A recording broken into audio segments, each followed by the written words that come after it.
질문은 누가복음 17장 5절 6절 보겠습니다. 사도들이 주께 여짜오되 우리에게 믿음을 더하소서 하니 주께서 가라사대 너희에게 겨자씨 하나일 만한 믿음이 있었다면 이 뽕나무들어 뿌리가 뽑혀 바다에 심겨라 하였을 것이요 그것이 너희에게 순종하였으리라. 거기까지. 이 말씀에 겨자씨 하나일 만한 믿음이란 어떠한 믿음을 가르친 것이며 또 뽕나무를 뿌리가 뽑혀 바다에 심겨라 하면 순종한다는 것은 무엇을 의미하는지요 설명해 주시기 바랍니다. 이란 질문입니다. 이 5절을 다시 읽겠습니다. 사도들이 주께 여짜오되 우리에게 믿음을 더하소서 하니, 여기에 사도들은 예수님의 제자들을 가리키는 겁니다. 예수님 제자들이 예수님께 여쭈었습니다. 우리에게 믿음을 더하소서. 믿음을 더하소서라는 말씀은 조금밖에 안 되니까 더하소서 플러스 해달라고 해요. 찬송가에도 있죠. 믿음 더욱 줍소서. 더욱 조금밖에 없으니까 더 주십시오. 똑같은 기도를 했습니다. 예수님께 믿음을 더하소서.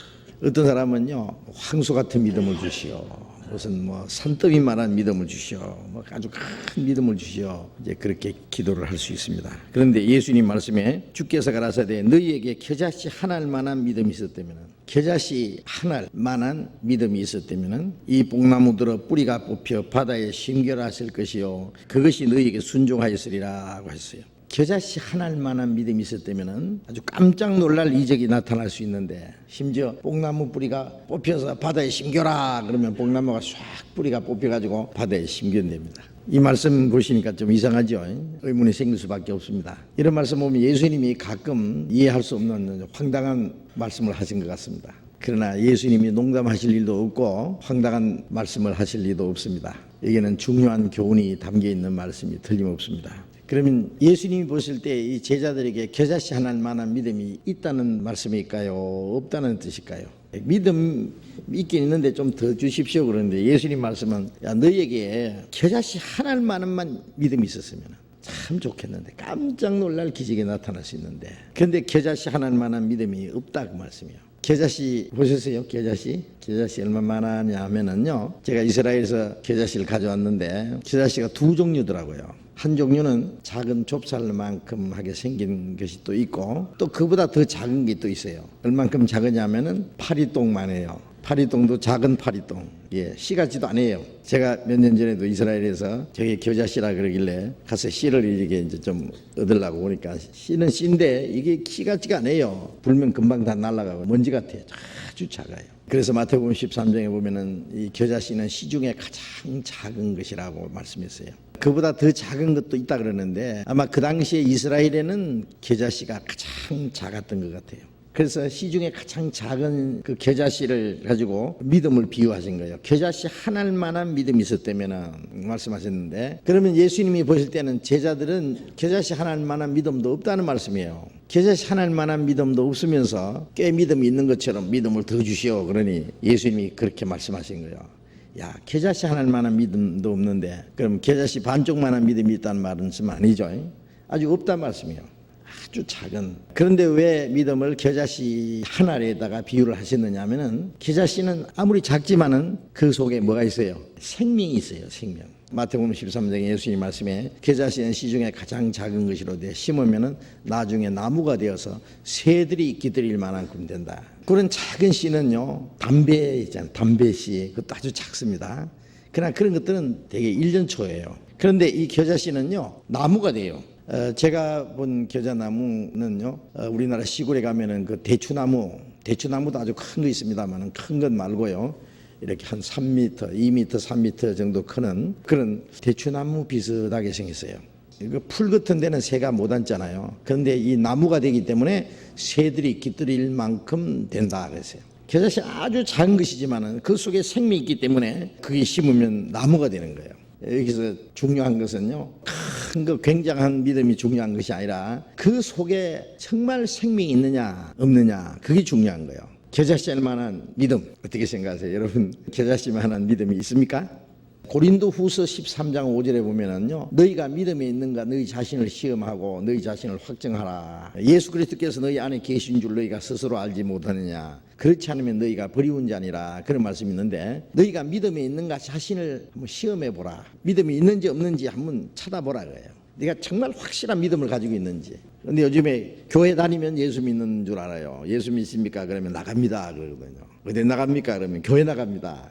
나가는 거 안 나가는 거 그걸 물은 게 아니라 믿습니까? 물었습니다. 그러면 나가니까 믿는 거지요. 교회 다니는 것이 믿는 것이고 열심히 하면 잘 믿는 것이라고 생각해요. 그래서 이제 오래 한 몇십 년 다니면 자기 믿음이 아주 꽤 좋은 줄 알아요. 근데 그게 정말 하나님이 인정하는 믿음인지, 성경에 보면 믿음도 여러 가지입니다. 야고보서 2장에 보면 죽은 믿음이 있어요. 믿음이 있노라 하고 행함이 없으면 그것은 죽은 믿음이다. 죽은 믿음이 능히 자기를 구원하겠느냐. 믿음은 믿음인데 죽은 믿음, 그건 구원받을 수 없는 믿음이요. 그 생명이 없는 믿음을 말해요. 또 파선된 믿음, 디모데전서에 보면은 네가 믿음과 착한 양심을 가지라. 어떤 사람은 믿음이 있다 하는데 착한 양심은 버렸다. 그거는 믿음이 파선된 것이다. 어떤 사람 믿는다고 하면서도 아주 양심을 얼마나 속이는지 몰라요. 아주 거짓말을 떡먹듯이 하고요. 근데 그거는 양심을 버린 믿음은 뭐냐? 파선된 믿음이다. 배가 가다가 파손되면은 다 이제 침몰해 버리죠. 그것도 물론 가짜 믿음이에요. 양심을 버린 믿음, 또 헛된 믿음도 있어요. 또 버리운 믿음도 있어요. 이런 사람들은 믿음에서 버리운 자니라. 그 믿음들은 다 구원을 받지 않은 믿음입니다. 믿어도 천국 못 가는 믿음이요. 그래서 우리가 한 가지 이참에 생각할 것은, 예수 믿으면 구원을 받는다. 믿는 자마다 멸망치 않고 영생을 얻는다. 그런 말씀하셨고, 그런데 또 한쪽에는 믿고도 지옥 간 사람들이 아주 많다고 성경에 기록되어 있어요. 주여 주여 하는 자마다 천국에 다 들어갈 것이 아니요 들어가기를 구하여도 못하는 자가 많으리라. 주여 주여 하는 사람은 믿는 사람이에요. 천국 들어가기를 구하여도 못하는 사람이 아주 많다 그랬어요. 믿고도 지옥 간 사람들이 많습니다. 그 이유는 물론 그 믿음이 잘못된 믿음이에요. 나는 이렇게 잘 믿는다. 나는 이제 천국 간다. 나는 주님을 믿으니까, 예수님을 믿으니까 천국 간다 그러는데, 만약 주님 앞에 가서 내가 너희를 도무지 알지 못하노라, 날 떠나가라 그러면 어쩔래요? 그런 사람들이 많이 있어요. 나는 너를 도무지 알지 못한다. 왜 모르시냐면은 거듭나지 않았기 때문에. 거듭난 사람만 주님이 아셔요. 거듭나지 않고도 선지자 노릇하고 귀신 내쫓고 많은 권능을 행했다고 했잖아요. 주님이 도무지 알지 못한다. 그래서 믿기는 믿는데 주님이 인정하지 않는 믿음이 있어요. 또 성경 한 번 봅시다. 요한복음 2장을 봅시다. 2장 23절부터 25절까지 읽겠습니다.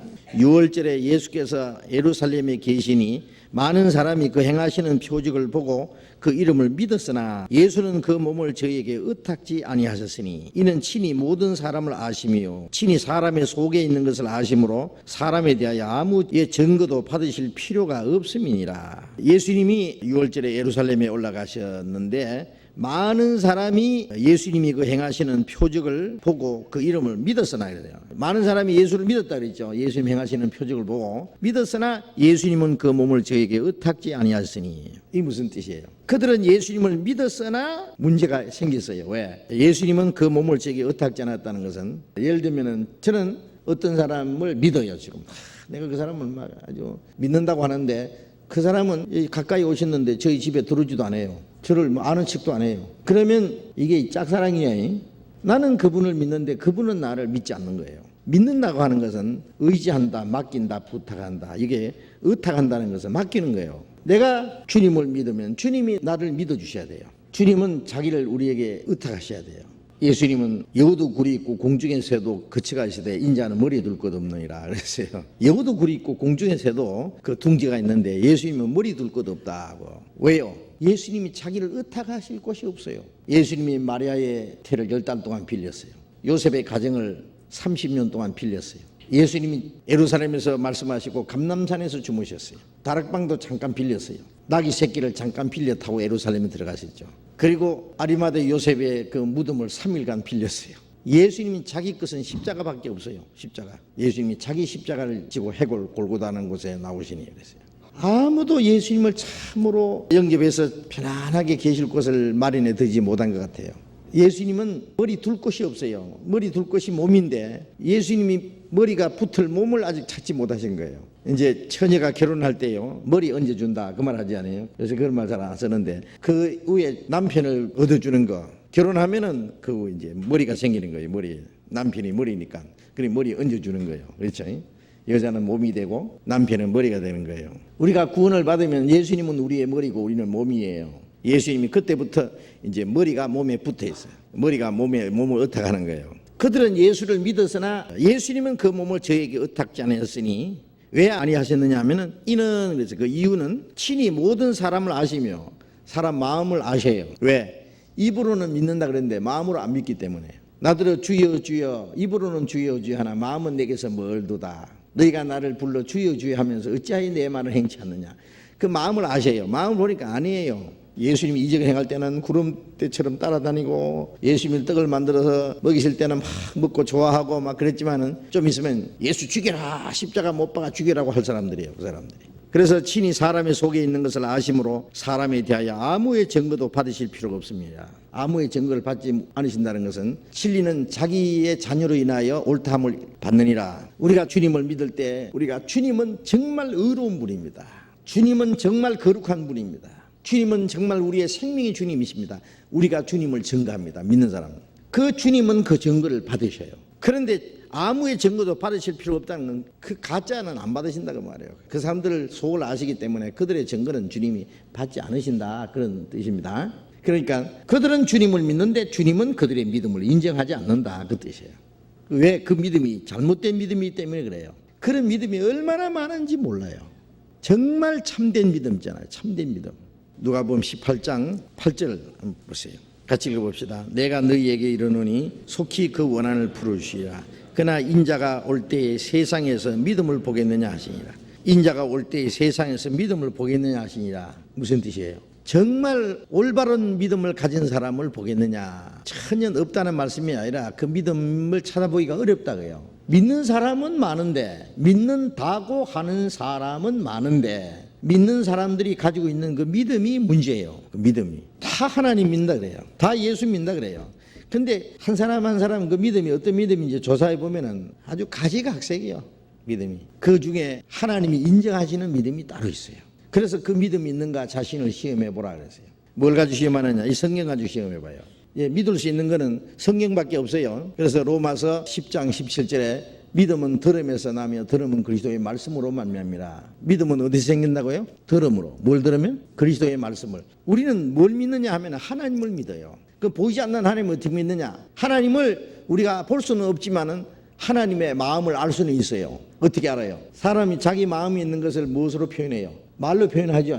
그 사람이 말을 도무지 말 안 하고 딱 입을 붙이고 있으면 그 사람 속에 뭐가 있는지 도무지 알지 못해요. 말은 그 사람의 마음을 표현하는 거예요. 우리가 사람을 보지 못해서도 전화를 한다든지 편지를 주고받는다든지 아니면 어떤 사람이 자기 마음이 있는 걸 다 글로 옮겨놓은 책을 보면은 읽으면은 그 사람의 마음이 어떤지 생각이 어떤지 그 사람 정신이 어떤지 알 수 있어요. 우리가 하나님을 볼 수는 없지만은 하나님을 알 수는 있어요. 어떻게? 하나님의 말씀, 이 성경을 통해서. 이 성경은 하나님의 존재와 하나님의 능력과 하나님의 공의와 사랑과 하나님의 인격, 하나님의 성품, 그 하나님의 비밀, 하나님의 계획, 하나님의 약속, 하나님의 모든 것이 성경에 있어요. 그래서 우리가 어떤 사람을 알 때요, 그 사람 마음을 알면은 그 사람 믿을 수 있어요. 저 사람 믿을 사람인지 못 믿을 사람인지 결정나요. 너무나 착하고 의롭고 진실하고 확실하고 거짓이 없는 사람이란 게 확실히 믿어지면은 그때부터는 믿어요. 그 사람을 정말 파스로 믿으신다고 고집된다 그러잖아요.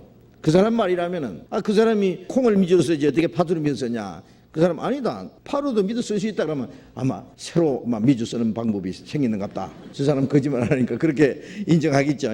그냥 믿어요. 자기 재산을 다 맡기고 안심하고 믿어요. 한 푼도 안 떼먹을 거 알기 때문에. 자기 운명까지 다 맡길 수 있어요. 틀림없는 사람이기 때문에 그게 믿는 거예요. 우리가 보지 못하는데 하나님을 어떻게 믿어요? 우리가 예수를 보지 못하였으나 믿고 말할 수 없는 영광스러운 즐거움으로 기뻐하니. 베드로전서 1장 8절 9절에 보면 그런 말씀이 있는데 보지 못했으나 믿어요. 하나님도 보지 못했으나 믿어요. 어떻게? 말씀에 이 성경을 통해서 하나님의 마음을 알아요. 그 마음을 받아들이는 게 믿음이에요. 그리고 내가 하나님을 알면 하나님도 나를 아셔요. 그래서 갈라디아서 4장 3절에 보면 너희가 하나님을 알 뿐더러 하나님의 아신 바 되었거늘 그런 말씀이 있어요. 내가 하나님을 알고 하나님이 나를 아시고 내가 하나님을 믿고 하나님이 나를 믿어주시고. 그래서 피차 믿어야 진정한 믿음이에요. 내 믿음이 있는지 없는지 뭘 가지고 확인하느냐, 시험하느냐 하면은 이 말씀을 통해서. 말씀이 거듭나야 되는데 내가 거듭났느냐. 성경에 보면은 거듭나는 게 어떻게 거듭나는지 나와 있거든요. 어떤 사람 나는 거듭났다 그래요. 어떻게 거듭났냐 그러면 기도하다가 십자가 환상을 봤다. 기도하는데 막 온몸에 불이 확 끄나 옆구리로 막 불이 확 지나갔다. 온몸이 막 찌릿했다. 기도하는데 막 방언이 막 터져. 막 브라이크티스트라이크티바 막 방언을 했다. 기도를 했더니 막 고질병이고만 나았다. 어떤 기적을 체험했다. 여러 가지 있을 수 있죠. 그래서 나는 거듭났다 그러는데, 그러면 성경에 그런 것이 거듭났다는 말씀이 있어요? 있어요 없어요? 우리 배웠으니까 없어요. 그러니까 거듭난 거 아니에요. 아니에요. 그러니까 어떻게 비춰보느냐 하면은 사람에게 물어봐서는 소용없어요. 신비주의자들은 그렇게 그게 성령을 받은 거고 거듭난 거라고 할 거예요. 그건 가짜예요. 성령 비춰봐서 내가 정말 거듭났는지 시험해 봐야 됩니다. 그죠? 그러면 성경에는 뭐라고 했냐? 예수님이 요한복음 5장 39절에 너희가 성경에서 영생을 얻는 줄 생각하고 성경을 상고하거니와 이 성경이 곧 내게 대하여 증거하는 것이라. 구원받는다, 거듭난다, 영생 얻는다 같은 말이에요. 다 구원받으면 그게 거듭난 거고, 거듭난 사람은 영생 얻은 것이고, 영생 얻은 사람은 천국에 가는 거예요. 딱 같은 말입니다. 그런데 어떻게 영생 얻느냐? 성경에서 영생 얻는다. 이 성경은 예수 그리스도를 가르칩니다. 이 성경은 예수 그리스도로 말미암아 영생 얻는 진리를 가르쳐 주는 거예요.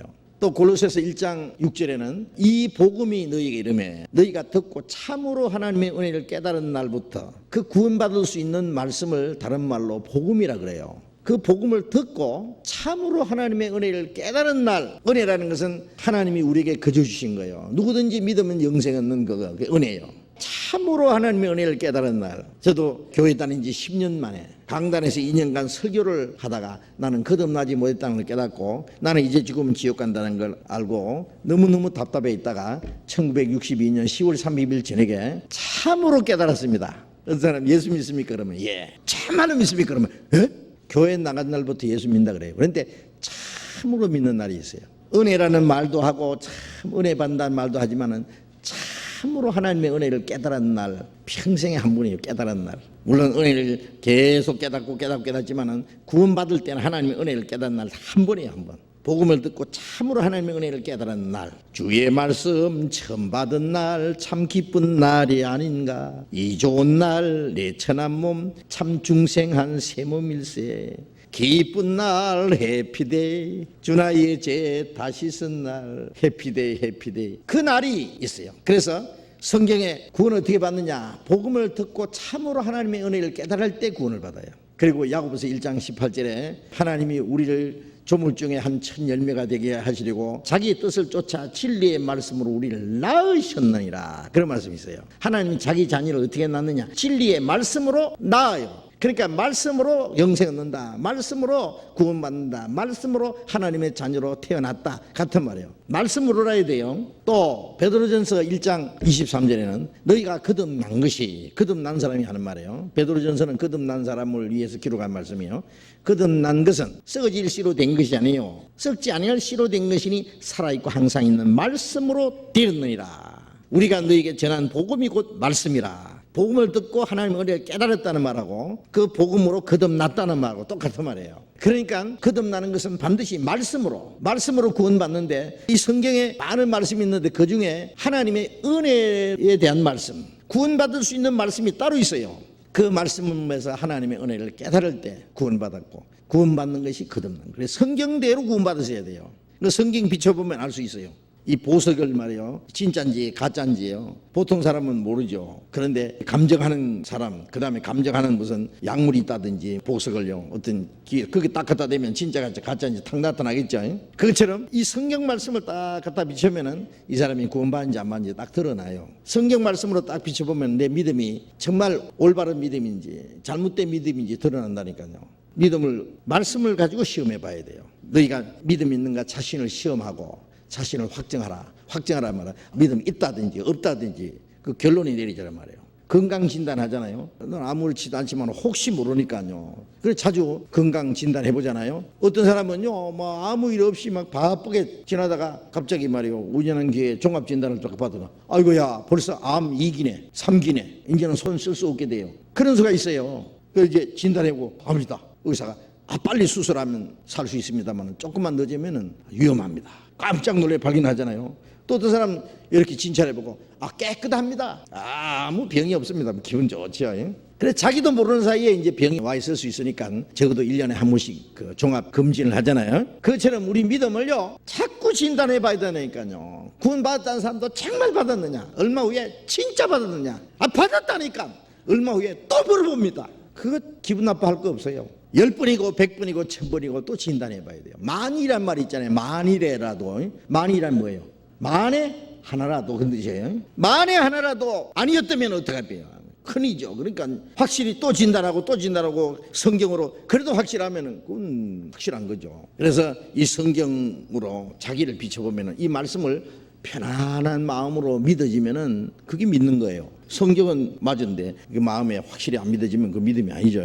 그래서 믿음을 시험하고 자신을 확정하라. 믿음이 있는지 없는지를 확정하라. 예수 그리스도께서 너희 안에 계신 줄 너희가 스스로 알지 못하느냐. 그렇지 않으면 너희가 버리는 자니라.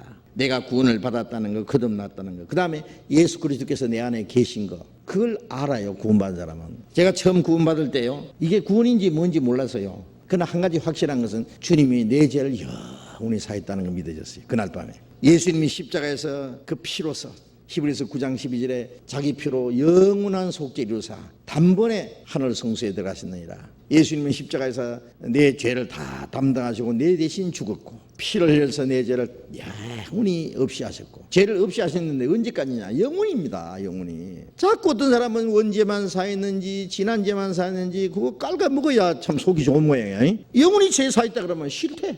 그 이상해요. 마귀가 그렇게 입력을 시켜놨거든요. 영원히 산 게 아니다. 조금만 믿으라. 그럼 예수님 피는 조금 사했다. 그 다음에 나머지는 네가 해야 된다. 네 공로를 보태게 해야 된다. 그 마귀가 딱 입력을 시켜놨기 때문에 안 믿어. 아무리 얘기해봐야. 마귀가 얼마나 장난한지 압니까? 예수님의 피를 못 믿게 만들어놨어요. 영원한 속죄를 이뤘다. 영원히 죄를 사했다. 그리고 부활하신 예수님이 손에 못자국 창자국 보여주시면서 너에게 평강이 있었다. 부활하신 예수님 우리 죄를 완전히 사했다는 증거예요. 성천하신 예수님은 나를 위해서 하나님 앞에 기도하고 계세요. 하나님, 내가 아무개 저 사람을 위해서 내가 죽었습니다. 이 피를 보십시오. 하나님, 그렇지 내 아들이 죽었고 피를 흘렸는데 제가 사해주고 말고 하나님 만족해 하십니다. 예수님은 나를 위해서 지금 중보의 기도를 하고 계세요. 하나님은 그것으로 인해서 만족해 계세요. 이 성경은 우리에게 떼어주신 영수증이에요. 예수 믿는 것은 받은 증거만 도다. 받은 증거가 뭐예요? 이 성경이 곧 내게 대하여 증거하는 것이로다. 요한복음 5장 39절에 이 성경이 곧, 증거는 이 성경이에요. 성경. 구약 신약이 뭐예요? 약이라는 게 약, 은약할 약자입니다. 하나님 약속이에요. 약속. 하나님과 우리와의. 구약은 그리스도를 보내주셔서 우리 죄를 사해 주시고 우리를 구원해 주시겠다는 약속. 신약은 그 약속대로 오셔서 십자가 죽어서 그 언약을 다 이루시고 구원을 완성하셨다는 약속. 하나님이 우리에게 하신 약속은 영원한 생명이라. 우리 죄를 사했다고, 다시는 죄를 기억하지 않는다고, 영원히 죄를 사했다고 약속했어요. 그 약속이에요. 그걸 믿는 거예요. 우리는 이제 죄 사했다는 걸 믿었어요. 그게 구원인지 거듭난지 몰랐지만은 내 죄가 영원히 없어서, 그러니 이제 지옥과 걱정이 있어요, 없어요? 지옥에도 가려면 미천이 있어야 가요. 지옥 가는 미천은 뭐예요? 죄인데 죄가 없으니까 지옥 갈래야 갈 수 있어요, 없어요? 구경도 못해요. 이제 지옥은 갈 수가 없어요. 죄가 조금 남겨놓고 사했어요. 털 것만큼도 남김없이 사했어요. 다 사했어요? 정말로요? 누가 그럽니까? 성경이 말씀하기를. 자신 있게 대답해야 돼요. 이 목사 그럽디다 그러면 안 돼요. 성경이 말씀하기를. 우리 죄가 커요? 예수님 공로가 더 커요? 이사야 40장 2절에 보면은 그 모든 죄를 인하여 여호와 손에서 배나 받으니라. 배라는 것은요, 내가 10억을 빚졌으면 20억을 갚아주고 100억을 빚졌으면 200억을 갚아주고 넉넉히 갚아줬다는 것을 배나 갚았다. 배나 하나님이 받으셨다 그러세요. 우리 죄보다도 예수님의 공로는 더 커요. 우리 죄를 씻고 영원히 씻고도 남아요. 샘소 뜻하는 피 권세 한없이 또다. 날 정케 하신 피 보니 그 사랑 많도다. 샘소 뜻하는 피 권세 한없이 또다. 날 정케 깨끗게 하신 피 보니 그 사랑 많도다. 얼마나 좋은지. 이제 천국 갈 자격 넉넉해. 나중에 성경 보여도 보여. 그게 구원이잖아. 죄사함 받았다는 말이나 구원 얻었다는 말이나 같은 말이에요. 그래서 에베소서 1장 7절에는 너희가 그리스도 안에서 그의 은혜의 풍성함을 따라 그의 피로 말미암아 구속 곧 죄사함을 받았으니 그래 돼 있고 죄사함 받았으니 에베소 2장 8절에는 너희가 그 은혜를 인하여 믿음으로 말미암아 구원을 얻었나니 그 은혜로 죄사함 받았다. 그 은혜로 구원을 얻었다. 같은 말씀이요. 같은 말씀. 아, 이게 구원이구나. 또 나중에 배우다 보니까 말씀대로 그게 거듭난 거요. 거듭난 거. 또 요한복음 1장 12절에 영접하는 자 곧 그 이름을 믿는 자는 하나님의 자녀가 되는 권세를 주었으니 이는 혈통으로나 육적으로나 사람의 뜻으로 나지 아니하고 오직 하나님께로 난 자들이나 혈통으로 부모님께로 난 것은 육신이고 이제는 하나님께로 났느니라. 하나님께로 난 건 영으로 났어요. 그 두 번 난 거잖아요. 그 다음에 이제 내가 하나님의 자녀 됐어요. 하나님의 자녀가 되는 권세를 받았어요. 당당히 나는 우주 만물을 창조하신 하나님의 친아들이에요. 아들이에요. 그 다음에 또 성경 배워도 보여. 주님이 내 안에 계시잖아. 내 죄를 속하여 주신 주 내 속에 들어와 계시네. 내 죄를 속하여 주신 주 내 속에 들어와 계시네. 주님이 내 안에 계셔. 그걸 알았어요. 어린 애가 자기 뱃속에 위장이 있는지 간이 있는지 콩팥이 있는지 폐가 있는지 심장이 있는지 압니까 모릅니까? 모르죠. 몰라도 있어요 없어요? 있어요. 나중에 이제 학교에서 인체 구조학을 배워요. 사람 속에는 심장도 있고 심장은 하루에 한 10만 분을 뛴다. 와, 10만 분 뛰어도 모르거든. 심장이 있는지도 모르는데. 그 다음에 폐라는 게 있고 간이라는 게 있고 위장이 있고 대장이 있고 소장이 있고 그 옆에는 또 콩팥이 있고 저거 내 안에도 있고 저거 내 안에도 있고 저것도 있고 알죠?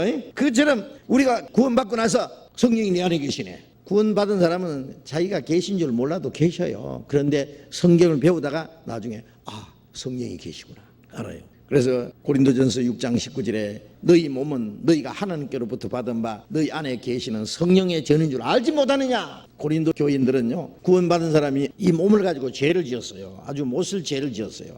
그래서 책망한 거예요. 야 몸이 너희 몸이 이제 하나님께로 받은가. 구원받기 전에는 내가 부모님께로부터 받았다 이렇게 생각하는데 구원받고 나면 아 하나님께로 받았다. 엄마가 아빠가 무슨 죄로 날 이렇게 만들어요. 시편 139편에 보면은 하나님이 내 어머니 모태에서 내 육체를 조직하셨다고. 나를 지으심이 신묘막측하심이라. 하나님이 나를 만들었어요. 내 장부 오장육부를 하나님 만들었어요. 이 모든 육체를 하나님이 조직했어요. 그러니까 구원받고 나면은요 이 몸도 하나님 것이다. 하나님께로 받았다. 그런데 이 몸이 지옥 갈 뻔했는데 예수님의 피로 값주고 샀습니다. 구원 안 받은 사람은 몸까지 지옥 갑니다. 구원 받은 사람은 영혼만 천국 갑니까? 몸도 갑니까? 몸까지 가요. 천국을. 이 몸 그대로 가지고 게 아니라 주님이 오시면은 영광스러운 거로 변화시킨다 그랬죠. 죽은 자들은 썩지 않는 몸으로 살아나고 산 사람은 호련히 변하리니 이 낮은 몸을 자기 영광의 몸의 형체와 같이 변케. 이 몸까지 가요. 이 몸까지 주님의 피로 값주고 샀어요. 구주 예수 갈보리에 흘린 피와 그 물로서 나의 몸과 영혼까지 값을 삼아 사셨도다. 너희 몸은 하나님께로 받은 바 너희 가운데 계신 성령이 전인 줄 알지 못하느냐. 이 안에 누가 계시냐면 성령이 계셔요. 성령이. 이 몸은 성령이 계시니까 이 몸은 성신이 계시는 전이요 전. 성전이요 성전. 이 몸이 나의 맘 성전 삼고 주께서 계시네. 이걸 모르면 안 돼요.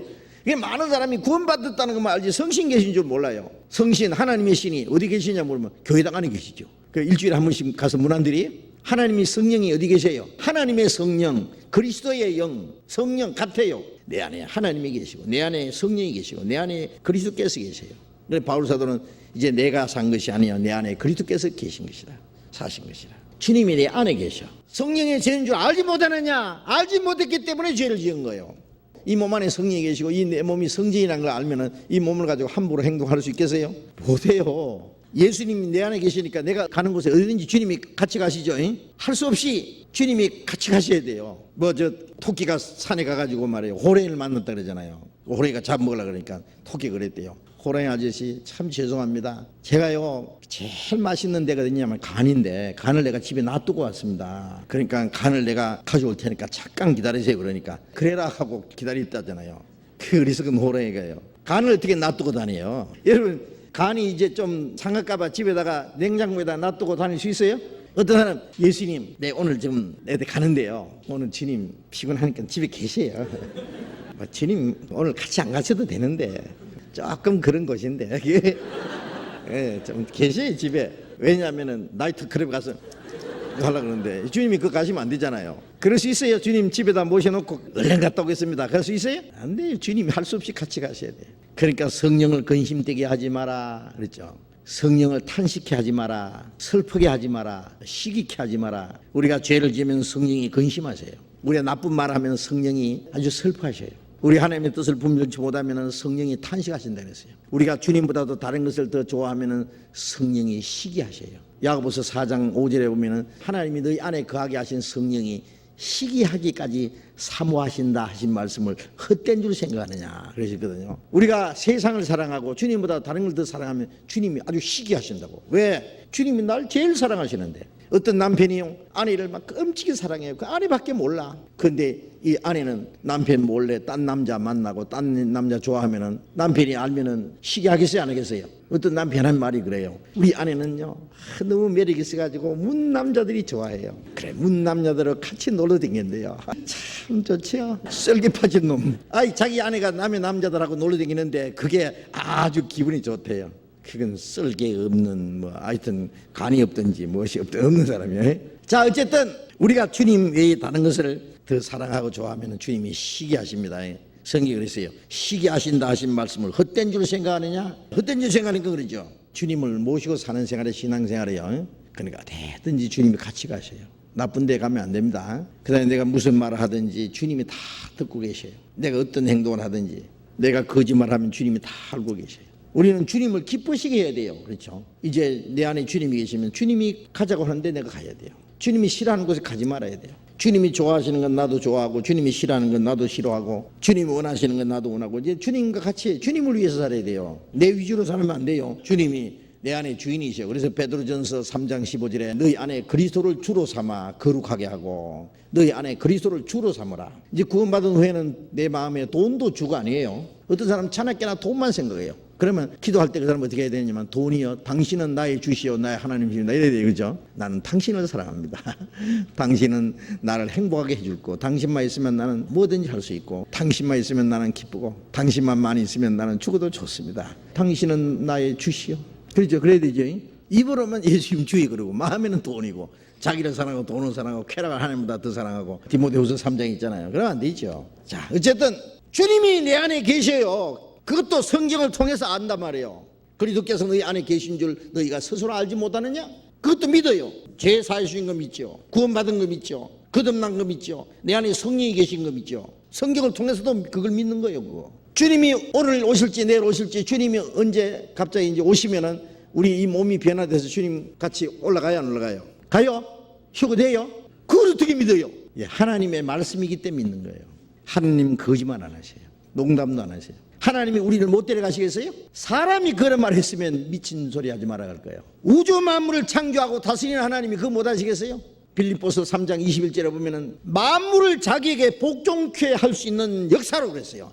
만물을 자기에게 복종시키고 만물을 다스리는 능력으로 그 능력으로 우리의 낮은 몸을 자기 영광의 몸의 형체와 같이 병케 하시리라. 주님이 그렇게 하셔요.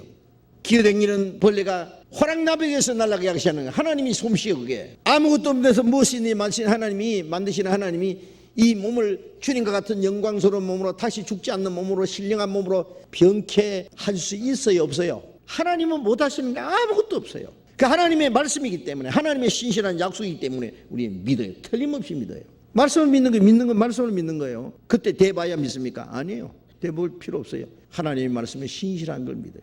하나님은 약속하시고 약속하신 하나님은 거짓말할 수 없는다는 이 두 가지 사실로 인해서 우리의 소망이 흔들리지 않는다고 히브리서 말씀이 있잖아요. 하나님 우리에게 약속했고 하나님은 거짓말 안 하시는 약속을 반드시 지키는 두 가지 변치 못할 사실로 인해서 우리의 소망이 흔들리지 않아요. 자, 그런데 확실히 구원받은지도 모르고 거듭난지도 모르고 성령이 계신지도 모르면은 알지 못하는 자는 너희가 버리운 자니라. 성경 말씀을 비춰봐서도 확신이 없으면 그 사람은 믿는 게 아니다 그래요. 믿음이. 로마서 8장 9절에 누구든지 그리스도의 영이 없으면 그리스도의 사람이 아니라. 교회 다니는 사람 보고 그냥 무조건 크리스찬이라고 고상하게 아무개 김양은 크리스찬이래. 이양은 진실한 크리스찬이래. 뭐 보니까 교회 열심히 댕긴다고요? 교회 열심히 댕기도 기독교인하고 그리스도인하고 틀려요. 열심히 댕기면 열심히 있는 기독교인은 될 수 있어요. 그날 거듭날 때 성령이 안에 오셨어요. 그리스도인이라는 것은 그리스도가 그 안에 살고 있는 사람이에요. 그리스도의 영이 없는 사람은, 이 속에 그리스도의 영이 없는 사람은 그리스도의 사람이 아니라 그랬어요. 겨자씨 하나를 만한 믿음이라는 것은 주님의 생명이 있는 믿음 말이에요.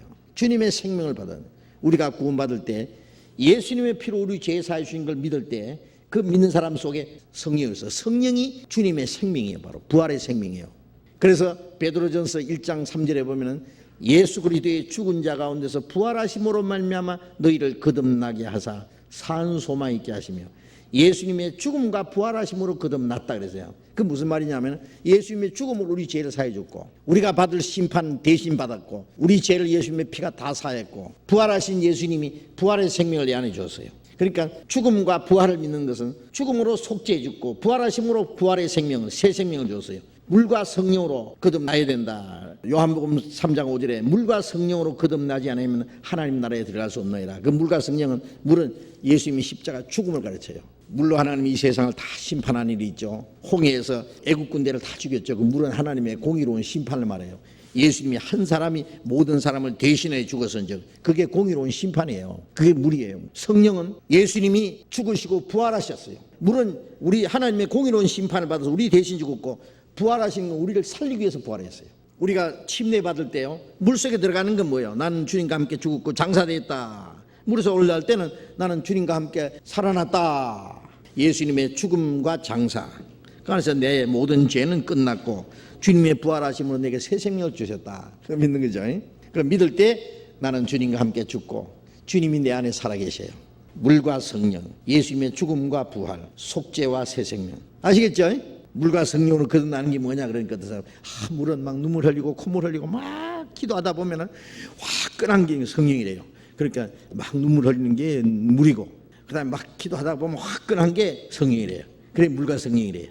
아니에요. 그거는 예수님의 죽음과 부활, 속죄와 새 생명. 아시겠죠? 그래서 우리가 구원받을 때는 죄사함 받은 동시에 죄사함 받았다는 거 믿어지게 하시는 분이 성령이에요. 사실은 성령이 주님의 부활의 영이에요. 부활의 생명이에요. 그 부활의 생명이 내 안에 오셨어요. 그게 겨자씨 하나만한 믿음이라고 주님이 말씀하신 거예요. 믿음이 조그만데 막 한 뭉탱이 또 보태기, 또 한 뭉탱이 플러스 또 믿음이 더하고 또 보태고 이래서 자꾸 눈덩이처럼 불어나는 게 아니고요. 겨자씨 하나만한 믿음이 시작돼서 그 믿음이 자라는 거예요. 자라는 거. 데살로니가 후서 1장 봅시다. 3절 같이 읽읍시다. 형제들아, 우리가 너희를 위하여 항상 하나님께 감사할지니 이것이 당연함은 너희 믿음이 더욱 자라고 너희가 다 각기 서로 사랑함이 풍성함이며, 여기 너희 믿음이 더욱 자라고 그런 말씀 있죠. 그러니까 겨자씨 하나님 만한 믿음이 시작되면 그때부터 믿음이 이제 자라요. 겨자씨 하나님 만한 믿음이 시작될 때 하나님이 저는 내가 탄생한 거고, 탄생이 있으면 그 다음에는 성장이, 자라는 과정이 있어요. 자라는.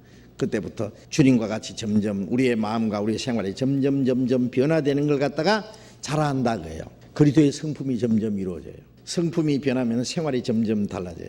그래서 구원받은 그때부터 내 마음이 점점 말씀으로, 혼자 가만히 있으면 안 돼요. 말씀으로 어린애가 막 열심히 먹고 해야 이제 자라는 것처럼 말씀을 자꾸 배우고 구원받은 성도들과 교제하고 사랑하고 생활하는 가운데 자라요. 먹고 운동하고 하면 이제 무럭무럭 자라는 것처럼 점점 우리 속 사람이, 우리의 마음과 생활이 점점 변하다가 주님 오시면 우리 몸까지 주님처럼 돼버려요. 군뱅이가, 우리 한국 군뱅이는 7년 만에 매미가 된다 그러죠. 하루아침에 매미 되는 게 아닙니다. 7년이라는 기간이 필요해요. 매미가 되는 과정이에요. 나중에 이제 허물을 딱 벗으면 매미가 돼서 날아가서 차 버드나무 꼭대기에서 이제 노래를 불러요. 그때부터. 그처럼 내 속 사람이 점점 주님처럼 닮아가요. 내가 주님의 생명을 받았으니까 마음도 주님처럼, 그리스도의 마음을 너희 안에 품으라 그러죠. 이 마음을 품으라, 곧 예수의 그리스도의 마음이니 그랬잖아요. 또 하나님의 성품을 너 안에 이루게 하려 합니다. 하나님의 성품. 또 바울사도는 내가 그리스도를 본받은 것처럼 너희는 나를 본받아라. 우리의 생활이 점점 주님을 본받아가요. 구원받았다는 사람이 도무지 자라지도 않고 변화도 없고 옛날 그대로다. 구원받은 지 1년이 지나고 2년이 지나고 3년이 지나도 도무지 변함이 없다. 그 문제예요. 정말 어린애가 태어나서 좋다고 했는데 1년 후에 봐도 그대로 있어요. 3년이 지나도 그대로 있어요. 그러면 어린애 태어났다가 좋아하겠어요? 이제 누웠다가 엎쳤다가 기다가 이제 뭐 상다리 붙잡고 발발 떨면서 이제 일어났다가 한 발짝을 뛰면요, 우리 애기 걷는다 그러고 막 손뼉 치고, 그러면 이제 저절 먹다가 죽 때 좀 젖 먹다가 지가 이제 숟가락질 하면 우리 애기 숟가락질 한다. 자라는 거 보면 재밌죠. 하루가 다르게 어린애들 자라는 거 보면 정말 신통해요. 구원받은 이후에 우리가 자꾸 변해야죠. 그리스도인으로서 날마다 변화돼야 돼요. 그래 하나님이 기뻐하셔요. 그러기 위해서는 우리가 열심히 모여서 성경 배우고 교제하고 이 전부 자라는 과정이에요. 그러면 몇 년이 지나고 나면 자기도 모르게 언제 이렇게 내가 자랐나 싶으게요. 훌쩍 커버렸어요. 이제는 뭐 어지간한 유혹이고 시험이고 환란이고 이겨버려요. 넘어가지도 않아요. 신앙이 성장하면요, 절대 믿음이 흔들리지 않아요. 미혹도 안 받아요. 어림도 없어요. 어린 애들은요, 수상한 아저씨가 와서 아가 쭈쭈바 그래도 따라가죠. 그런데 조금 크면은요, 돈 줄게 뭐 가자 그래. 아저씨 이상하네. 요새 뭐 납치범 있다니 이상하네. 안 가요, 안 가. 내가 갈 줄 알고? 자기 몸 보호를 자기가 단둘이 자기 합니다. 그것처럼 그리스도인들은요, 어느 정도 신앙이 성장하면요, 마귀의 시험과 거짓된 유혹에 절대 넘어지지 않아요. 그리고 교회 안에서 누가 알아주든 말든 자기 자리 딱 지키면서 자기 할 일을 해요. 그게 신앙이 성장한 사람이에요. 흔들리지 않아요. 그러니까 겨자씨 하나님만한 믿음이 뭔지 아시죠? 그 다음에 또 하나는 뽕나무 뿌리가 뽑혀. 겨자씨 하나님만한 믿음이 있으면은, 이제 우리 겨자씨 하나님만한 믿음 있어요, 없어요? 구원받은 사람은 있죠? 이제 돼 있어요. 이제 뽕나무인도로 갑시다. 뽕나무한테 말합니다. 이 뽕나무야, 뿌리가 뽑혀서 바다에 심겨라. 그러면 뽕나무가 쭉쭉쭉쭉쭉 뽑혀가지고 휙 날아가가지고 바다에 탁 심겨요. 뽕나무가 뽑혀서 바다에 심기면 그건 진짜고, 뽕나무가 꼼짝 안 하면은 그 문제네. 그런데 가만히 생각해봐요. 뽕나무가 빠지는 것도 문제지만은 어떻게 바다에 심깁니까? 바다에만 뽕나무 밭이 생깁니까? 너희에게 믿음이 있으면은 이 산들어 들려 바다에 던지라 할 것이요, 그것이 너희에게 순종했으리라. 그 말씀도 참 황당한 말씀입니다. 그렇죠? 근데 한번 생각해봐요. 예수님 제자들이나 지금까지요, 겨자씨 할 만한 믿음이 있던 사람이 많이 있었다고 생각하는데 그 중에 뽕나무 뿌리 뽑은 사람이 있어요, 없어요? 한 사람도 없어요. 그거 참 이상하네. 그러면 그게 이제 비유입니다. 비유. 예수님이 어림도 없는 황당한 말씀을 하실 리가 없고, 비유가 있잖아요. 그러니까 요한계시록 13장 같은 데 보면은 바다에서 한 짐승이 나오는데 뿔이 10달 있고 머리가 7이라. 그런 짐승이 바다에서 나온다 그랬죠. 그러면 어느 동에서 나올까, 태평양 바다에서 나올까, 그런 괴물이, 엄청난 괴물이. 그거 아니죠. 비유죠. 그것은 바다는 세상이라. 그리고 그 10뿔 달린 짐승은 마지막 달에 나타나는 정치적인 세력이라고 성경 설명이 되어 있잖아요. 그러면 이 뽕나무 뿌리가 빠진다는 것도 설명이 있어야 되는데, 갈라디아서 2장을 한번 봅시다. 20절 같이 읽어봅시다. 내가 그리스도와 함께 십자가에 못 박혔나니 그런즉 이제는 내가 산 것이 아니요 오직 내 안에 그리스도께서 사신 것이라. 이제 내가 육체 가운데 사는 것은 나를 사랑하사 나를 위하여 자기 몸을 버리신 하나님의 아들을 믿는 믿음 안에서 사는 것이에요. 자, 이 겨자씨 하나님만한 믿음이 있으면 뽕나무 뿌리가 이제 빠져야 됩니다. 뿌리가 빠져야, 땅에서 빠져야 바다에 심겨요. 자, 그런데 이거는 문자 그대로 뽕나무는 안 읽히고 문자 그대로 바다에 심기는 게 안 읽히고, 그럼 뭘 비유할까? 그것은 교훈을 주시기 위한 겁니다. 틀림없이. 바울 사도는 내가 그리스도와 함께 십자가에 못 박혔나니 그랬어요. 자, 우리가 처음에 예수님이 나를 대신해서 내가 죽을 자리에 내가 받을 심판을 예수님이 대신해 죽으셨다는 거 알아요. 그래서 내가 받을 저주와 심판을 주님이 다 받았어요. 내가 받을 형벌을 다 주님이 받았어요. 그 다음에 또 하나 합니다. 여기 바울 사도는 예수님이 나를 대신해서만 아니라 고린도후서 5장 14절에는 한 사람이 모든 사람을 대신해 죽었다 그랬습니다. 그런데 여기는 내가 그리스도와 함께 십자가에 못 박혔다 그랬어요. 좀 다르죠? 내가 그리스도와 함께 십자가에 못 박혔나니. 자, 이제 구원받은 이후에 우리가 한 가지 아는 것은 주님이 십자가에서 못 박히실 때 내 죄만 사인 것이 아니라 나 자신을 십자가에 못 박혔다.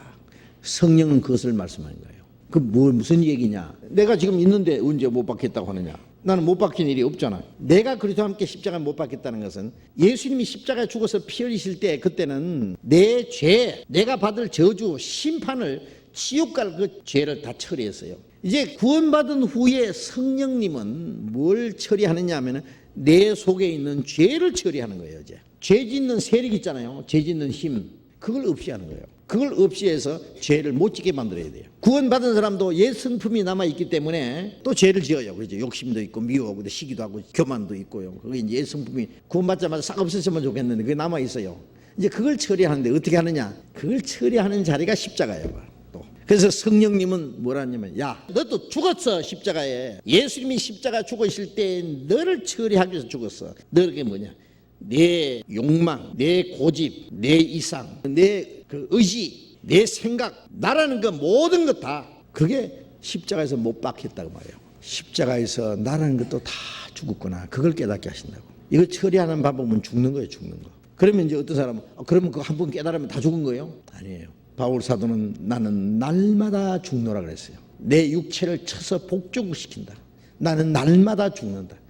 이게 복종을 안 하기 때문에요. 이 쳐서 복종시키는 거예요. 육체를 쳐서. 그 다음에 한 번 죽으면 끝나면은 뭐 날마다 죽어요. 날마다 죽노라. 나는 그래도 함께 십자가에 못 박혀 죽었다는 그 원칙 속에서 성령님은 너는 십자가에서 죽었다는 것을 계속 깨닫게 해요. 계속.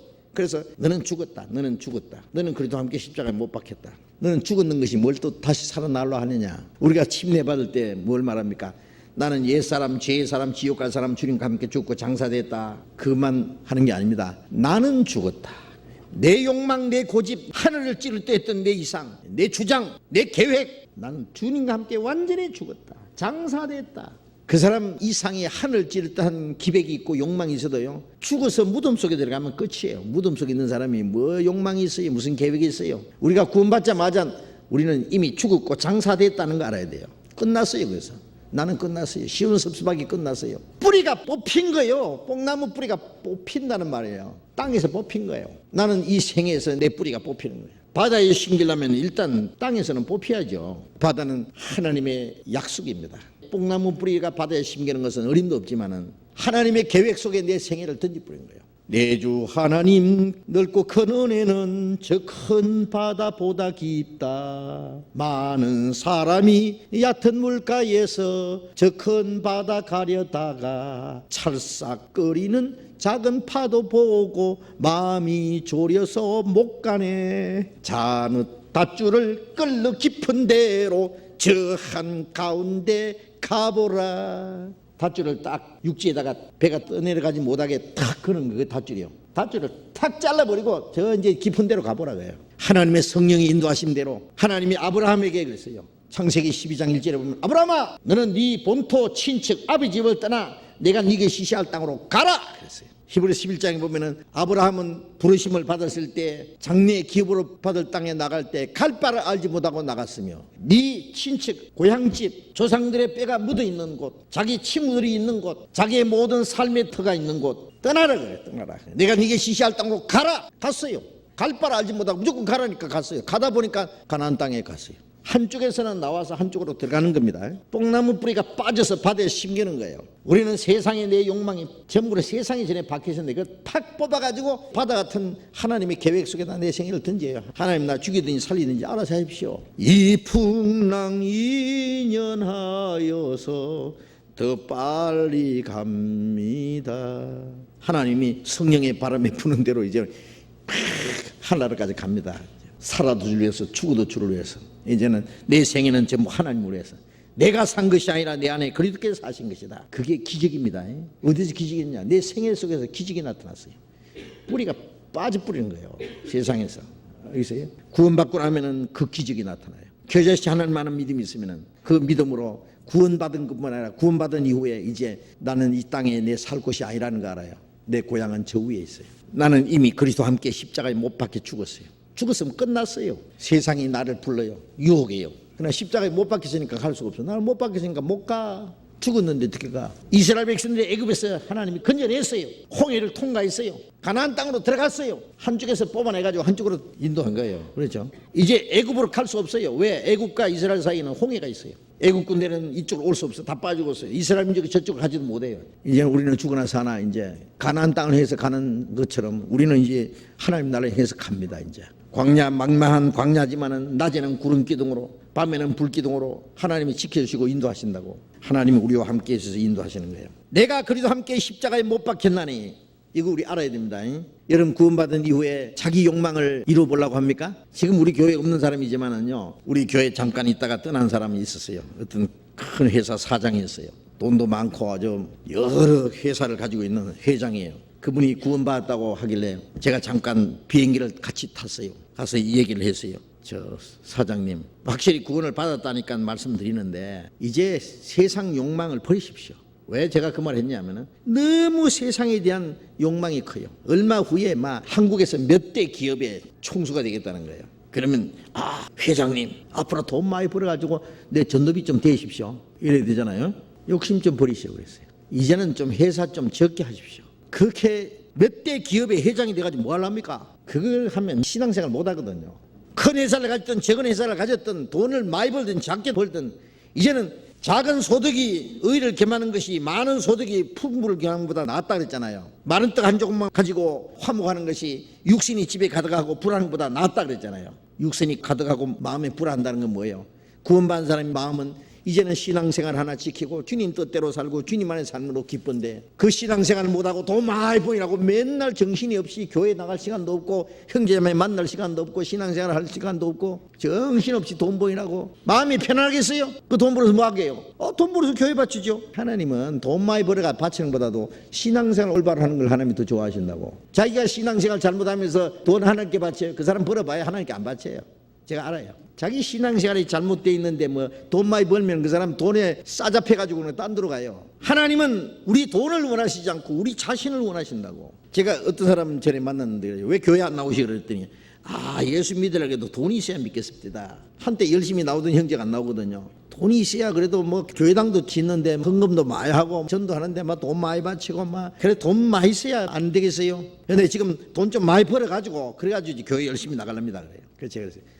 뭐라 그랬어요? 하나님이 너무 가난해서 당신이 돈 좀 벌어서 하나님께 보탤랍니까? 쓸데없는 소리 하지 마시오. 하나님이 거지가 아니에요. 당신 돈 벌어가지고 하나님 보탤라요?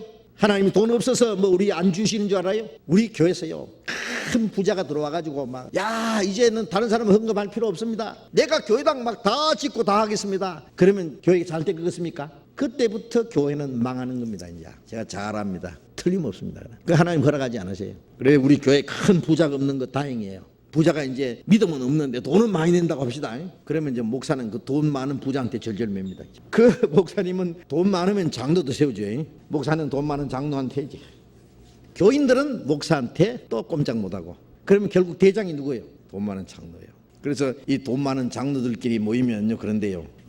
너희 저 전무 잘 있냐? 그런데요. 전무가 누군지 알아요? 목사예요. 그 마음 안 맞으면 목사 내쫓아 버려요. 돈 많은 부자가 막 목사 막 쫓아내버리고 가라치아 보고 막. 그러니까 뭐 쫓겨날까봐 뭐 꼼짝 못하죠.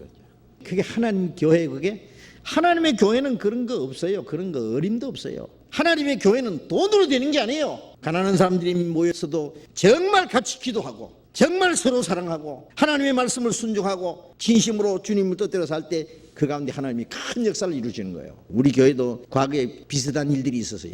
부자가 돈 많이 내가지고 막 열심히 하는 것 같아서 참 고맙게 생각했는데 내가 가만히 보니 그게 아니더라니까요. 자기가 대장도를 하려더니까. 여보시오, 교회 안에서 누가 당신을 높이 세웠냐고 큰소리 치려고 하느냐고 어디 형제를 주관하려냐고 막 내가 한마디 했더니 그날부터 자고 원수돼 버렸어요. 원수되든 말든 그 사람한테 내가 구슬 그릴 줄 알고 어림도 없는 짓 하지 말라고.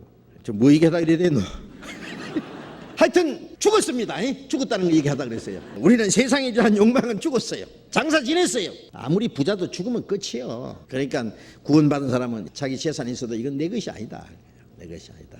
교만하고 말 거 하나도 없어요. 그래서 야고보서 1장에 그 낮은 자는 자기의 높아짐을 자랑하고 그렇죠. 세상에서는 가난하고 아무것도 없는 사람이 교회 안에는 형제라고 대접받잖아요. 우리 교회 안에 와서 누가 뭐 가난하다고 뭐 못 배웠다고 촌사람이라고 무시하는 게 있어요? 없어요. 그런 거 없어요. 구원받고 나면 형제자매 얼마나 귀한 형제자매요. 하나님이 귀하게 여기니까 우리도 귀하게 여기는 게 당연하죠. 그래서 낮은 자는 자기의 높아짐을 자랑하고 그랬어요. 그리스도 안에서 영광스러운 위치에 세워서는 거기 높아진 거예요. 부자는 자기의 낮아짐을 자랑하고 그랬어요. 부자는 세상에 가면 높지요. 이 세상에는 돈 많은 사람이 대장이라니까. 목에 힘주고 막 딱 국민학교도 못 나왔어도 돈 많으면 대장이에요. 대학 교수 막 박사라도 막 그 부자 앞에는 절절매요. 그게 세상이에요. 그러나 교회에서는 아니에요. 교회에서는 세상에 높은 위치에 있는 사람, 돈 많은 사람, 부자는 자기의 낮아짐을 자랑하고 그리스도 안에서 우리는 낮아져 있어요. 우리는 다 형제예요. 그리스도의 제자요. 그리스도의 종이요. 그걸 자랑하는 거예요. 저는 우리 교회를 보면요 참 얼마나 감사한지 몰라요. 세상적으로는 높은 위치에 계신 분들도 있어요. 우리 교회요. 뭐 엄청난 부자는 아니라도 그래도 뭐 남 못지않게 사는 분들도 여러분 계세요. 그런 분들은 자기 집에서도 뭐 굳은 일 안 해요. 그러나 교회 오면은 어떻습니까? 아주 굳은 일 합니다. 화장실 청소도 하고 저기 와서 주차 관리도 하고. 그분이 뭐 자기 회사에서 주차 관리 왜 합니까? 땀 뻑뻑 흘리면서 막 일도 하고 봉사하고 안내하고, 사장님이 말이요 우리 수양회 때 가면은요 잠도 안 자고 막 부침 검문하고 밤에 말 지킨단 말이에요. 경비도 서고. 교회가 아니면 그런 거 하겠어요? 굳은 일 다 하는 거예요. 자매들도 자기 집에서는 일도 안 하는 분들이에요. 우리 교회 오면 앞치마 탁 두르고요 막 열심히 일합니다. 등한히 할 수가 없거든요. 제가요 실제 제가 책에 본 그대로입니다. 우리 한국에 이제 어떤 기자가요 이스라엘 키부스에 가서 식당에서 밥을 먹는데 어떤 분이 자기 옆에 와서 이 달걀을 까주더래요. 까주면서 그러더랍니다. 나는 이 이스라엘 나라의 국방차관입니다. 그러더래요. 깜짝 놀랐대요. 국방차관이 자기 밥 먹는데 와서 달걀 까주고 차 갖다 주고 심부름하는 거예요. 내가 키부스의 일원으로서 오늘 내 식사 당번입니다. 그러더래요. 당번. 국가에 가면은 국방차관이에요. 키부스에 와서는 계급 없어요. 그게 월급 다 받으면 키부스에 넣어가지고 똑같이 나눠 먹고 살아요. 거기 오면은 식당 당번이니까 자기 청소도 하고 음식 나눠주고 손님들 오면은 와서 대접도 해주고 그러면서 하는 말이, 당신은 한국에서 오셨죠. 당신의 정보를 내가 다 알고 있습니다. 국방차관이니까. 깜짝 놀랐대요. 그렇습니다. 이 그리스도 안에서 우리는 다 형제입니다. 낮은 사람은 좀 높이 꼬리 올리고 높은 사람은 낮에 맞추고 평균하게 돼 있어요. 그리스도 안에서. 그걸 자랑하라 그 말이에요. 아시겠습니까? 자, 우리는 뽕나무 뿌리가 빠진 사람들입니다. 내가 그리스도 함께 십자가에 못 박혔나니 이제 내가 살아도 주를 위해서 죽어도 주를 위해서 모든 거 하나님의 영광을 위해서. 공부하는 사람도 전에는 자기 출세를 위해서 공부했다고. 구원받고 나면 공부하지 말란 말이 아닙니다. 열심히 해야 됩니다. 왜? 이제는 주님을 위해서 하는 겁니다. 어떤 사람이 공부하기 싫으니까 뭐라 하냐면 그래요. 구원받았는데 뭐 주님 오실 날 가까이 있는데 뭐 공부해서 뭐예요? 뭐 이제는 아차하면 천국 가는데 뭐 악착같이 살라고 할 필요 뭐 있어요? 나 막 공부 안 할라요? 아니에요. 네, 그래서요. 우리는 주님을 위해서 살아야 됩니다. 자기를 위해서 사는 것보다는 주님을 위해서 살기 때문에 우리는 할 일이 더 많고 더 용기를 내가지고 더 열심히 더 희생적으로 죽도록 이제 할 일이 있습니다. 목적이 있습니다. 우리가 주님을 위해서 사는데 사는 자리가 어디냐면 세상이요. 세상에서 우리가 주님을 위해서 사는데 무기가 있어야 돼요. 무기가 두 가지요. 하나는 지식이요, 하나는 돈이요. 그렇잖아요. 세상에서는 지식도 있어야 돼요, 돈도 있어야 돼요. 어떤 사람은 돈은 없어도 지식이 있어요. 지식 있으면 돈도 따라올 수가 있고, 어떤 사람은 지식은 없어도 돈이 있으면 또 힘이에요. 그게 우리가 이 세상에 주님을 위해서 사는데 그 두 가지가 무기입니다. 그러면 지금 학생은 앞으로 주를 위해서 살기 위해서 지식을 축적해야 돼. 근데 공부를 안 한다고? 그럼 뭐 하겠다는 거예요? 직업이 학생이야. 직업이. 지금 학생 안 하면 지금부터 장바닥에 가서 돈 벌 거예요. 그러면 공부하라고. 열심히. 더 열심히 하라고. 하나님이 지혜를 주시고 도와주실 거라고. 그래 열심히 공부해서 좋은 학교 나오든지 좋은 위치에 있거들랑 주님에서 살면 된다고. 그거 가지고 자기 위해서 살지 말고, 너희는 너희 것이 아니라 값으로 산 것이 되었으니 너희 몸을 하나님께 영광 돌리라. 이 몸을 하나님께 영광 돌리고, 그 다음에 또 하나 무기는 돈이니까 열심히 돈을 벌어야 돼. 그리스도인이 돈 벌어서 할 일이 너무 많아. 복음 전하려면 우리가 돈이 얼마나 많이 필요합니까? 제가 필리핀이나 그 가난한 나라, 좀 어려운 나라에 가보니까요, 우리의 도움을 기다리는 사람들이 너무 많아. 돈 조금만 우리가 투자해도 큰일을 할 수 있어요. 우리는 너무 화로의 교회당 되지 있고 너무 많은 돈을 우리가 그냥 낭비해요. 우리는 좀 전략해서 적게 쓰고 그 돈을 거리로 보내야 돼요. 많은 영혼이 구원받도록 그렇게 해야 돼요. 그걸 위해서 열심히 돈을 벌어야 돼요. 돈 많이 벌면은 내 집 더 크게 짓고 더 좋은 자동차 타고 더 좋은 음식 먹고 더 좋게 호화롭게 사는 게 목적이 아니에요. 우리는 돈을 많이 벌면은 그걸 가지고 이 복음을 해서 최선을 다해서 투자해야 돼요. 그러면 주님이 더 도와줄 거예요. 돈 쓸 줄 아는 사람은 하나님이 돈 주십니다. 틀림없습니다. 그는 우리가 사는 목적이 뭔지 알려면은요 아주 간단한 방법이 있어요. 그 사람 가치관이 뭔지 알려면은 돈 한 번들이 줘보면 알아. 오늘라도요 로또 복권 하나 당첨됐다 합시다. 세금 다 떼도 한 30억 받는다고 합시다. 그러면 이제 그거 어디다 썼고 잠 안 오겠죠? 집 큰 거 하나 사고, 세계에서 제일 좋은 자동차 하나 사고, 멋진 옷 원대로 몇십 불 막 당장 해 입고, 그 다음에 또 마누라 마음에 안 들면 갈아치워보고. 돈 많이 생기면 미칩니다. 미쳐. 어쩔 줄을 몰라요. 그때부터 물론 일 안 하죠. 미국 같은데요 당첨되고 그런 거요 횡재한 사람들요 완전히 망합니다. 완전히 폐인돼 버려요. 얼마 후에 맨날 술 마시고 노름하고 놀러 댕기고 나쁜 짓 다 하고 일 안 하고 폐인돼 버린다고. 돈 많은 게 좋은 게 아니에요. 돈을 쓸 줄을 모르는 사람에게 돈 몇 개 넣으면 막 돈이 그 사람을 망쳐버려요. 몇십억은 놔두고 한 몇 억만 줘봐도 그 사람 뭐 하는가 어떻게 쓰는지 보면은요 그 사람의 사는 가치를 알아요. 정말 가장 귀중한데 이걸 복음을 위해서 하나님의 역사를 위해서 이걸 쓰느냐 자기만을 위해 쓰느냐 그 딱 보면은요 그 사람 사는 목적이 딱 드러나요. 두말 할 것도 없어요. 그래서 이 돈은 인격의 시험품이다 그래요.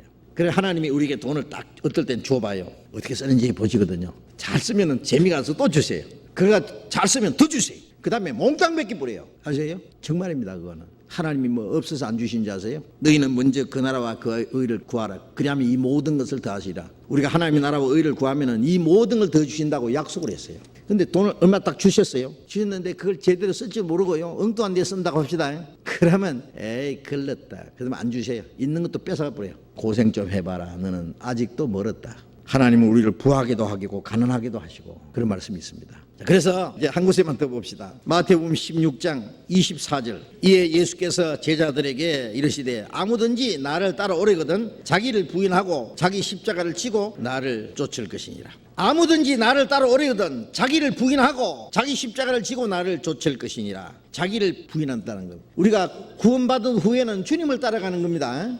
이건 구원받은 사람이 하신 말씀이요. 구원 안 받은 사람은 주님을 따라갈 수가 없어요. 구원받은 이후에는 주님을 따라가는 거예요. 베드로도 구원받기 전에는 네가 나를 따라올 수 없다. 후에는 따라오리라. 언제? 예수님 죽으시고 부활하신 후에, 베드로가 구원받은 후에 베드로가 주를 위해서 거꾸로 십자가 죽기까지 따라갔어요. 구원받은 사람은 이제 주님을 따라가는 생활입니다. 주님께 배우고 주님을 본받고 주님을 따라가고 주님과 운명을 같이 하는 거예요. 그게 제자예요. 제자는 선생에게 배우고 선생을 본받고 선생을 따라가고 선생과 운명을 같이 하는 거예요. 누구든지 나를 따라오려거든 자기를 부인하고, 주님을 따라가면 자기를 부인해야 되는, 자기를 부인한다는 말은 아까 말한 대로 자기 욕망, 자기 계획, 자기 주장, 자기 이상, 자기의 모든 의지, 자기 모든 걸 다 포기해야 돼요.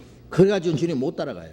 자기를 부인하고 그리고 또 자기 십자가를 지고, 십자가는 죽는 겁니다. 유쾌한 게 아닙니다. 고난입니다. 자기를 부인하고 동시에 자기를 부인하는 사람이 십자가를 질 수 있어요. 아버지여 내 뜻대로 마옵시고 아버지의 뜻대로 하옵소서. 자기 뜻을 굴복시킨 사람이 하나님 뜻대로 할 수 있어요. 내 뜻대로 하옵시고 아버지의 뜻대로 하옵소서 이러면 됩니까? 내 뜻대로도 하옵시고 아버지 뜻대로도 하옵시고 둘 다는 안 돼요. 내 뜻대로 마옵시고 자기를 부인하고 자기 십자가를 지고, 주님은 자기를 부인했습니다. 그리고 십자가를 졌습니다. 죽기까지 복종했습니다. 우리는 자기를 부인해야 됩니다. 구원받은 사람이 자기 의지가 얼마나 강한지, 자기 욕망이 얼마나 강한지, 자기 생각이 얼마나 강한지. 아까 잠깐 얘기했죠. 어떤 사장님 그랬더니 뭐 소용없어요. 내가 말해도요 콧방귀 껴요. 나중에 보니까 아니에요. 내가 잘못 말했어요. 그 사람 그 말할 만한 사람이 아니에요. 자기 욕망이 하늘찌들한데요. 그 사람이 어떻게 주님 따라가느냐고. 그 사람 자기를 부인하고 자기 십자가를 지고, 십자가라는 것은 각각 주님을 따라가는 데 있어서 고난이 있어요. 어떤 사람은 자기 개인적인 십자가가 있어요. 가정의 십자가가 있어요. 교회에서 자기가 지어야 될 십자가가 있어요. 어떤 사람은 직장에서도 자기가 주님을 따라가는 데 있어서 받아야 될 고난이 있어요. 여러 가지, 내가 그리스도인이기 때문에 주님을 따라가기 때문에 내가 받아야 될 자기의 십자가, 개인 십자가 각기 있으니 내게도 있도다. 십자가를 질 수 있나 주가 물으실 때에. 십자가를 질 수 있나 주님이 물으신다 그랬죠. 내가 십자가를 지고 따라오리이다 그런 찬송이 있는데, 십자가를 지고 고난을 치고, 십자가 벗어보려 하지 마세요. 치고 주님을 따라갑니다. 그러면은 주님이 거기 십자가를 옆에 같이 붙잡고 갈 수 있도록 도와주셔요. 아십니까? 주님이 함께 하시는, 십자가를 지고 따라가지만은 주님이 같이 계시는 거예요. 내 멍에를 메고 내게 배우라. 주님과 함께. 그것이 이제 뽕나무 뿌리가 뽑혀 바다에 심겨할 것이요 그것이 순종했으리라. 절대 순종입니다. 주님께. 내 뿌리가 빠져야 주님께 절대 복종하는 생활이 납니다. 내 생애를 주님께 던져버린 거. 바다 같은 주님 품에다가, 계획 속에다가 내 생애를 던져버려요. 그때부터 주님이 다스리셔요.